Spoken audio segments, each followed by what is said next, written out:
सल्तनत उस्मानिया का चौथा सुल्तान बायज़ीद अव्वल यलदरम। सल्तनत उस्मानिया का चौथा सुल्तान बायज़ीद अव्वल था, जिसे यलदरम यानी बिजली के लक़ब से भी जाना जाता है। उसने 1389 से 1402 तक हुकूमत की। बायज़ीद अव्वल एक बहुत ही ताकतवर और तवाना हुक्मरान था, जिसने सल्तनत उस्मानिया को एक वसी सल्तनत में तब्दील करने में अहम किरदार अदा किया। बायज़ीद अव्वल की कामयाबियाँ। बुल्गारिया का मुकम्मल कब्ज़ा। बायज़ीद अव्वल ने बुल्गारिया को मुकम्मल तौर पर फ़तह कर लिया और उसे सल्तनत उस्मानिया में शामिल कर लिया। अनातोलिया का बेशतर हिस्सा फ़तह। बायज़ीद अव्वल ने अनातोलिया के बेशतर हिस्से को फ़तह करके सल्तनत उस्मानिया की हुदूद को वसी किया। नकोपुलस की जंग। 1396 में बायज़ीद अव्वल ने नकोपुलस की जंग में सुलीबियों को शिकस्त दी, जिससे सल्तनत उस्मानिया की यूरोप में साख बहुत बढ़ गई। उस्मानी फ़ौज की मजबूती। बायज़ीद अव्वल ने उस्मानी फ़ौज को मज़ीद मजबूत बनाया और उसे जदीद असलहे से लैस किया।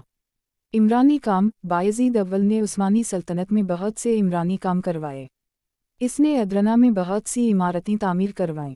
बायज़ीद अव्वल की शिकस्त। बायज़ीद अव्वल की सबसे बड़ी शिकस्त अंकारा की जंग में हुई। 1402 में तैमूरलिंग ने बायज़ीद अव्वल को शिकस्त दी और उसे कैदी बना लिया। बायज़ीद अव्वल कैद में ही इंतकाल कर गया।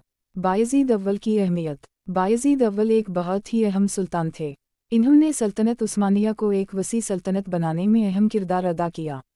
अगरचे अंकारा की जंग में शिकस्त हुई, लेकिन बायज़ीद अव्वल की कामयाबियाँ सल्तनत उस्मानिया के लिए एक अहम संगमेल साबित हुईं। बायज़ीद अव्वल की वफ़ात के बाद। बायज़ीद अव्वल की वफ़ात के बाद सल्तनत उस्मानिया में खाना जंगी शुरू हो गई। इसे ज़माना तअत्तुल कहा जाता है। ये खाना जंगी तकरीबन 11 साल तक जारी रही। बायज़ीद अव्वल की ज़िंदगी और कामों का मुताला हमें सल्तनत उस्मानिया के उरूज और ज़वाल के बारे में बहुत कुछ बताता है। अगर आपको ये मालूमात मुफीद लगीं तो बराह करम उसे लाइक और शेयर करें। शुक्रिया। चैनल सब्सक्राइब करें।